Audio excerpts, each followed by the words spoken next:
अस्सलाम वालेकुम सारे दोस्तों का की हाल है। एक दुआ लिखी है, दरूद शरीफ पढ़ लो सल्लल्लाहु अलैहि वसल्लम। लिखिया कि कुछ होर नहीं मंगदा रब साइयां, मेरे लेख ते बस खैर होवे।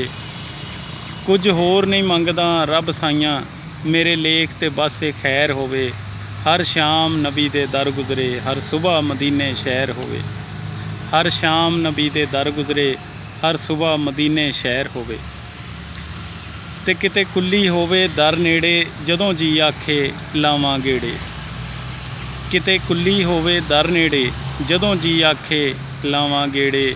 वार रहमत दी मैनू पई छेड़े, नित नित जन्नत दी सैर होवे। कुछ होर नहीं मंगदा रब साइयां, मेरे लेख ते बस खैर होवे।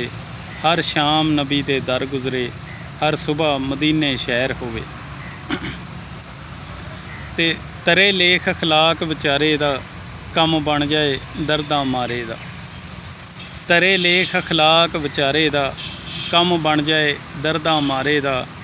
मुख वेखां नबी प्यारे दा, जदों नज़ा च बेजान पैर होवे। कुछ होर नहीं मंगदा रब साइयां, मेरे लेख ते बस खैर होवे। हर शाम नबी दे दर गुजरे, हर सुबह मदीने शहर होवे।